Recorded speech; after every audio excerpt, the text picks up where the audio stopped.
Hello, welcome back to the channel. Today we're going to roll up some ability scores for a number of beginning characters. We're going to roll up scores using each of the various methods laid out in the Player's Handbook and Dungeon Master's Guide in Advanced Dungeons & Dragons 2E. So let's get started with that. The first method, we're going to roll 3 6-sided dice, and we're going to just place those in the ability scores straight down the line. First roll will be strength, second dexterity, third constitution, fourth is intelligence, the fifth wisdom, and the sixth charisma. This method gives a range of scores from 3 to 18, with most results in the 9 to 12 range, so relatively average. Only a few characters have high scores, 15 and above. If we look in the Dungeon Master's Guide, the disadvantages of method 1 is that first, some players may consider their characters to be hopelessly average, and second, the players don't get many choices for the race that they can be or the class that they can be, since race and class have ability score limits, and we'll look at those a little later in the series. So without further ado, let's roll our first set of stats for method 1. And we'll do strength, dexterity, constitution, intelligence, wisdom, and charisma. And once we have these and we go through the races and their limitations on ability scores and the classes and their limitations on ability scores, we'll transpose the stats that we have from each of these methods to the character sheet, which I have right here.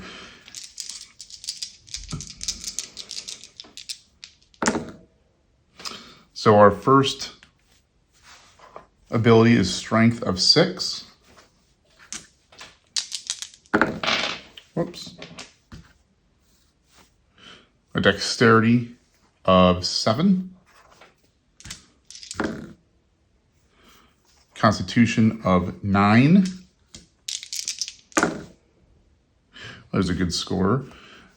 An intelligence of 14, so maybe this character will be a magic user. 4 through 7, wisdom of 7. Oh, and then a charisma of 16.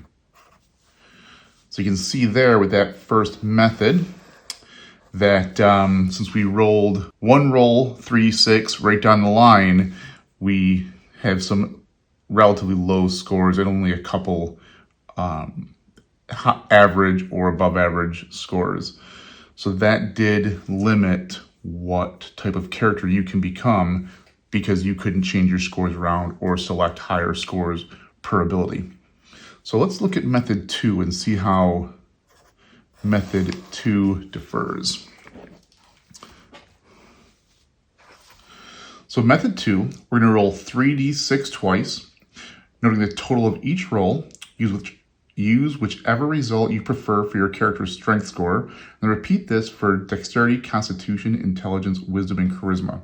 This allows you to pick the best score from each pair, generally ensuring that your character does not have any really low ability scores, but low ability scores are not all that bad anyway, the book says.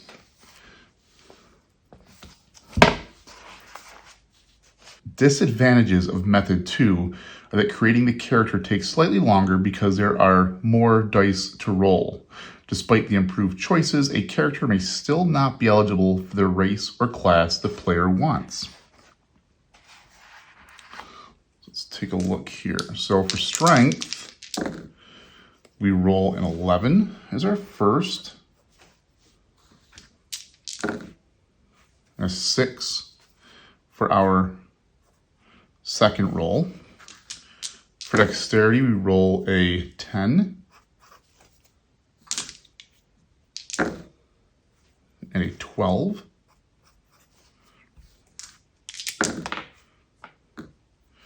For constitution, our first roll is a 5.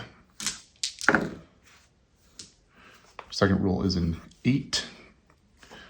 It's an ugly 8. Intelligence, we roll a 5. and a 10. For wisdom, we roll a 5 and a 13. For charisma, we roll a 7. For our initial roll, and an 8 for our second roll. So you can see for the most part, we still rolled relatively low, even though we got to do so twice. But we're not stuck with those 5s because we can select, for strength, we can select an 11, dexterity or 12, constitution an 8 instead of that 5, intelligence a 10 instead of that 5, wisdom a 13 instead of that 5, and charisma an 8 instead of a 7.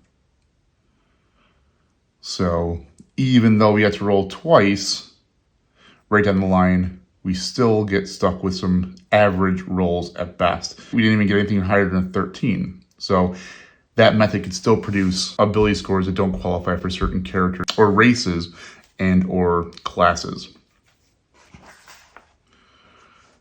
So method 3 is rolling a 3d6, and you can arrange each roll to taste. This method gives the player more choice when creating his character, yet still ensures that overall ability scores are not excessive. Bad characters are still possible, especially if a character has several poor rolls. The majority of characters have average abilities. Since players can arrange their scores however they want, it is easier to meet the requirements for an unusual class. Classes with exceptionally strict standards, the Paladin in particular, are still uncommon. Method 3 disadvantages. This method is more time-consuming than 1 or 2, especially if players try to min-max their choice of race and class. Players may need to be encouraged to create the character they see in their imaginations, not the one that gains the most pluses on dice rolls.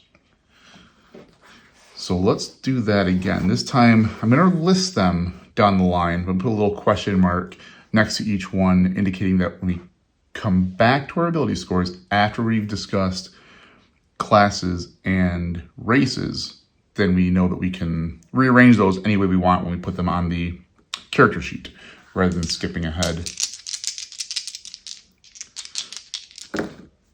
Wow. So we have 6. Actually, I'll put it down here. 6.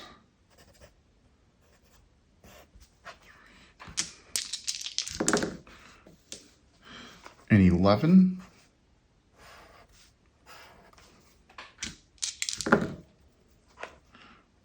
7. 12. 7. And a 6. So still exceptionally low rolls. Nothing higher than a 12, 2 6s, 2 7s. So what many might consider a weak or hopeless character, regardless of how you order these for the abilities. And we will, like I said, take a look in a later video of the class and race minimum maximum requirements, and we can rearrange these when we put them on the character sheet based on what we qualify for. So method 4, let's do this. So this is 3d6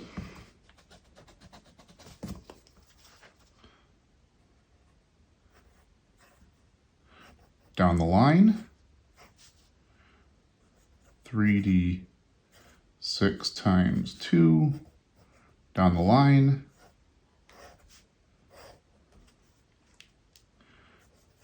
3d6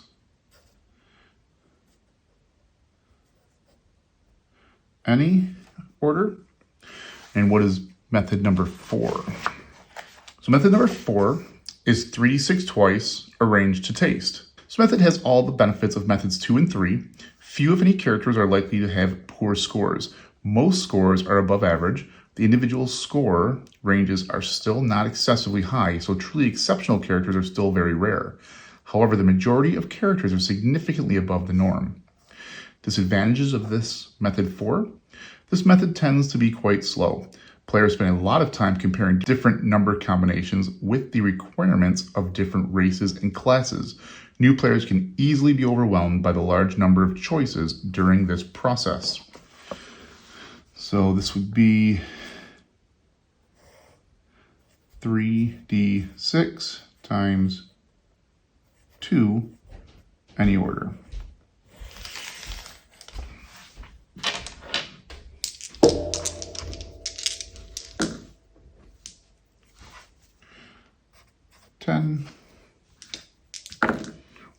Or 10, 12, or 5, 14,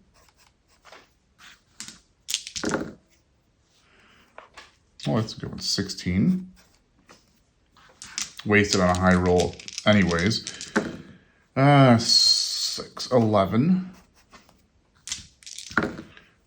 or 6, 12, or 16, 11, or 16. So we got some relatively high rolls there, so that'd be nice. So method 5, we roll 4d4, drop the lowest, and then arrange as desired. I believe this is where most players like to roll their characters. So before choosing to use this method, think about how adventurers fit into the population as a whole. There are 2 schools of thought on this issue. One school of thought holds that adventurers are no different from everyone else except for being a little more foolhardy, headstrong, or restless. The man or woman down the street could be an adventurer. All that's required is the desire to go out and be one. Therefore, adventurers should get no special bonuses on their ability rolls. The other school holds that adventurers are special people, a cut above the common crowd. If they weren't exceptional, they would be laborers and businessmen like everyone else. Player characters are heroes, so they should get bonuses on their ability rolls to lift them above their rabble. If you choose method 5 for creating player characters, then you agree with the second view and believe that adventurers should be better than everyone else. This method creates above average characters. They won't be perfect, but the odds are that even their worst ability scores will be average or better. More scores pushed into the exceptional range, 15 and greater. It is easy for a player to create a character of any class or race. Method 5, disadvantages. Like other methods that allow deliberate arrangement of ability scores, this one takes some time. It also creates a tendency toward super characters without getting out of hand. This can be a problem if your campaign isn't geared toward that sort of thing. Unless you have a considerable amount of experience as a DM, however, beware of extremely powerful characters. They are much more difficult to challenge and control than characters of moderate power. On the plus side, their chance of survival at lower levels is better than ordinary characters. One last point about method 5. High ability scores are less exciting under this method, since they are much more common, as the fighter characters below indicate. So for method 5, you're really rolling up heroes. The other methods, specifically method 1, even method 2, you're rolling up regular individuals who decide to leave their ordinary life and go adventure. Whereas with method 5, you're rolling up characters that are beginning as a cut above the ordinary people to begin with, so you are rolling up heroes, or at least characters closer to being heroes right from the get-go. So method 5 is 4d6, drop low, and then arrange to taste. So there are 4 dice. Drop the 2. We have a 10. The 1 is our low. We have a 12. The 1 is low. Whoops, that was a 4. So we have a 9.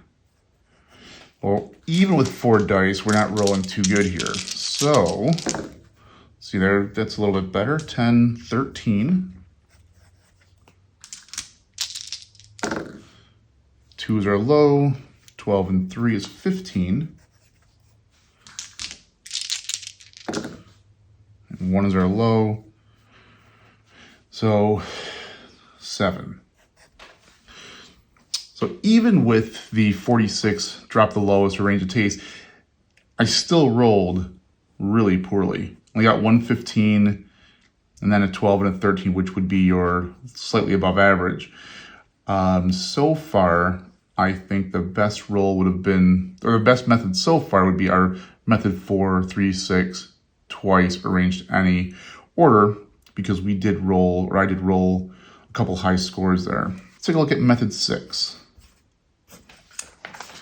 So for that, we're going to go back to the player's handbook because it's a point-buy system, and the actual number of points you start with is listed in the player's handbook, but not the DMG.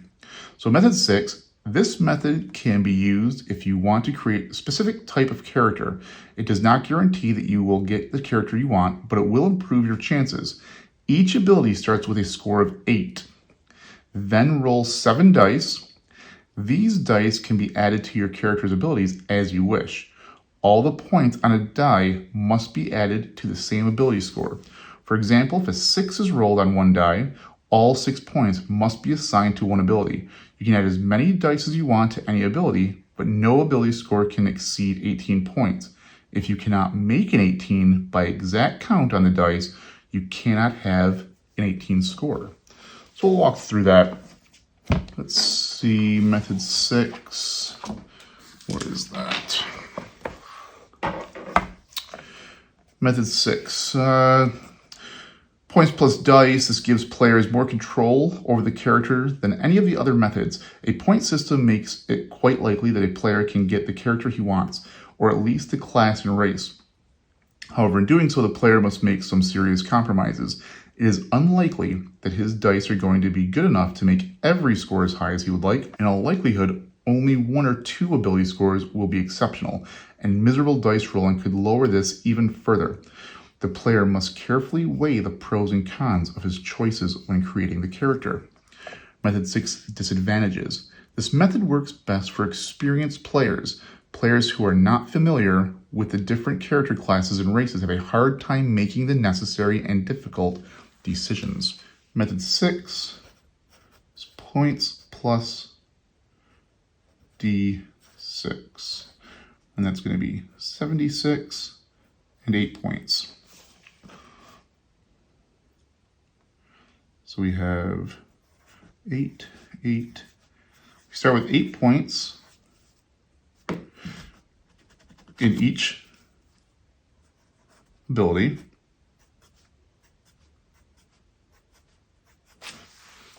And then we're going to roll a bank of 7 dice.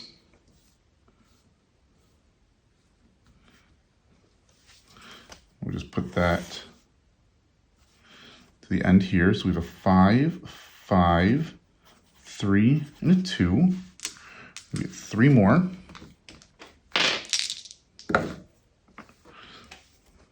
3, 4, 1.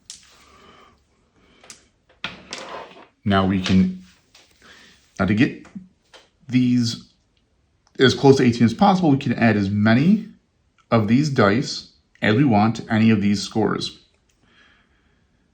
In doing so, though, we have to use all the points per dice. So I can't use 2 points here and add it to this 3 for 5, and then add 3 points from this 5 and add it to this 5 and get 8. You have to add all the points from a specific dice or a specific die.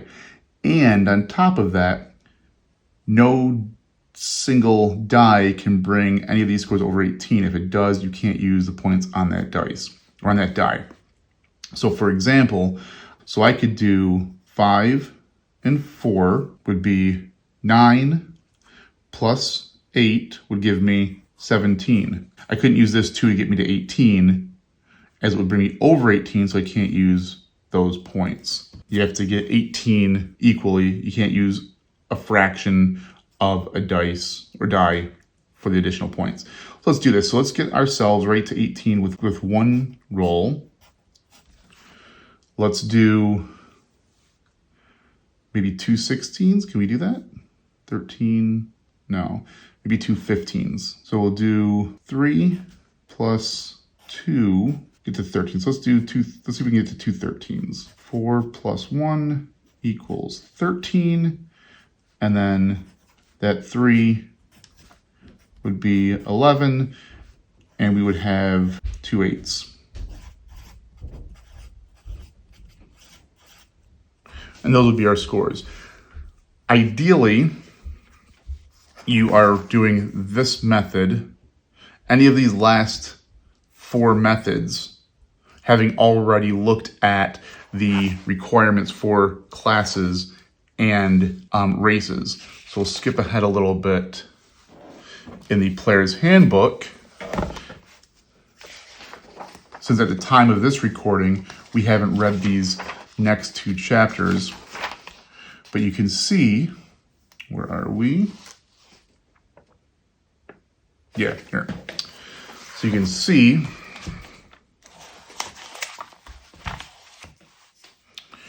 if you look at chapter 2 in the player's handbook, at player character races, each race has a racial ability requirement, a minimum and a maximum that you need in your rolled stats in order to be that race. So for example, a dwarf needs a minimum strength of 8 and a maximum of 18, a minimum dexterity of a 3 and a maximum of 17, minimum constitution of 11, maximum of 18, minimum intelligence of 3, maximum of 18, minimum wisdom of 3, maximum of 18, and a minimum charisma of 3, and a maximum of 17. If you're outside of those ranges, you cannot play a dwarf based on your rolled stats. So for example, let's look at our method 1 character, or stats.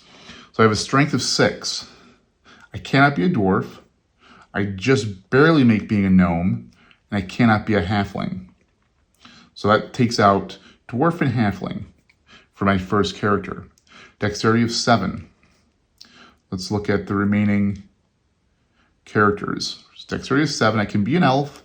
I can be a gnome. I can be a half elf. If I still qualify for halfling, I could be a halfling. I would be able to still qualify for a dwarf. Constitution. With my 9, I would not be able to be a dwarf because he needs an 11. I would be able to be an elf.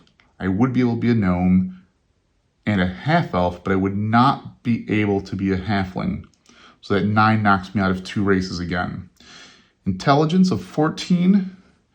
I can be any race I want. Dwarf is 3, elf minimum is 8, gnome minimum is 16, half elf is 4, halfling is a 6, and they're all maxed out at 18. So my 14 intelligence could get me any race if I wasn't already disqualified for the dwarf and the halfling. Wisdom of 7. No, that should be fine across the board. The minimum is 3. Except for the halfling, the maximum is 18.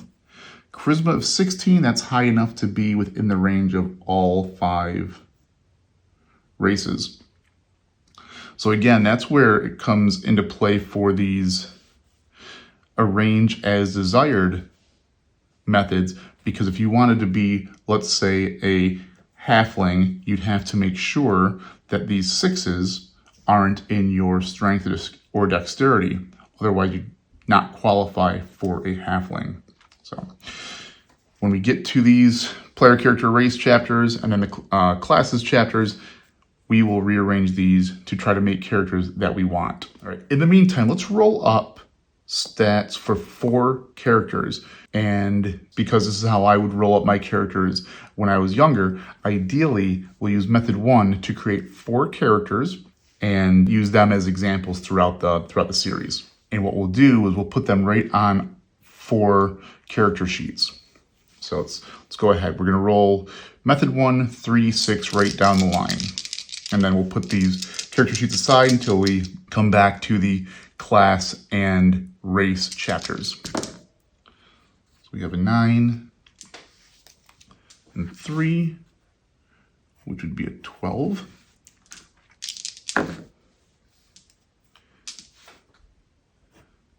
11, 13,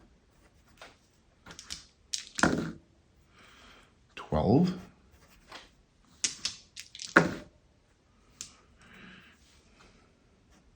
10. Oops, I think that was a 2. I believe that was a 6. So, not a bad roll. Again, I flipped this over accidentally, so I'm not sure if that was in fact a 2. Average to above average scores except for that charisma. Not that bad for a 3d6 down the line.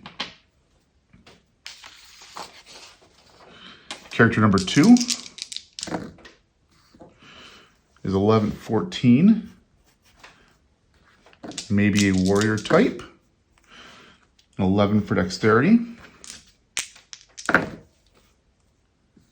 So 3, 5, 9. 14.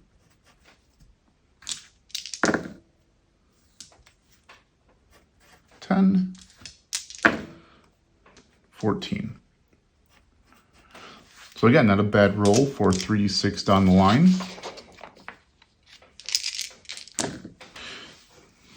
Oh, spoke too soon.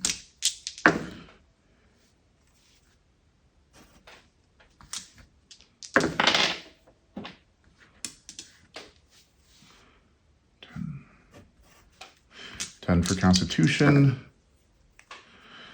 7 for Intelligence, 10 for Wisdom,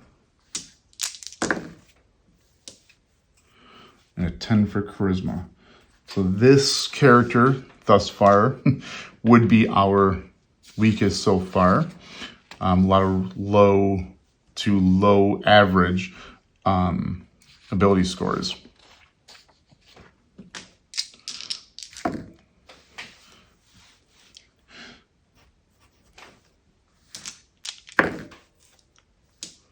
$11 for dexterity. I rolled a 13 for strength a moment ago.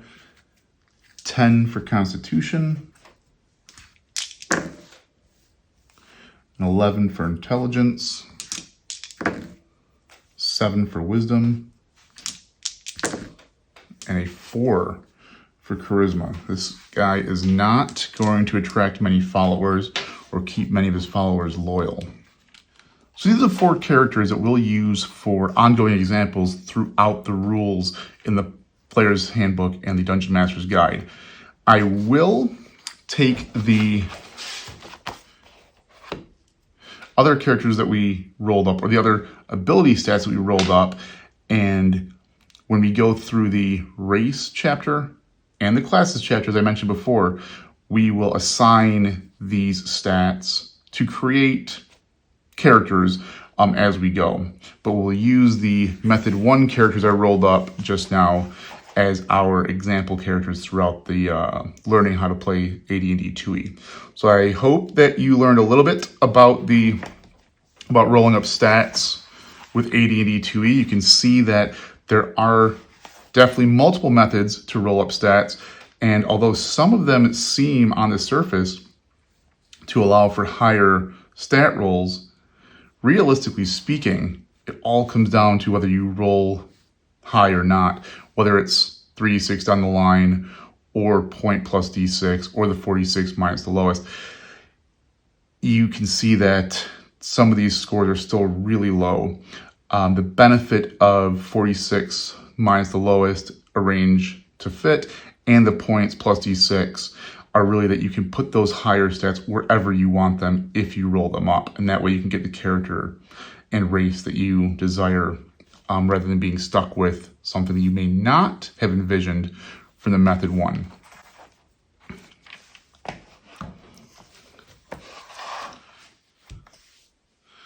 And again, just as the Dungeon Master's Guide points out about hopeless characters, which arguably could be some of the roles that I made in my last 4 characters or sets of stats, they're only as hopeless as you, the player, make them.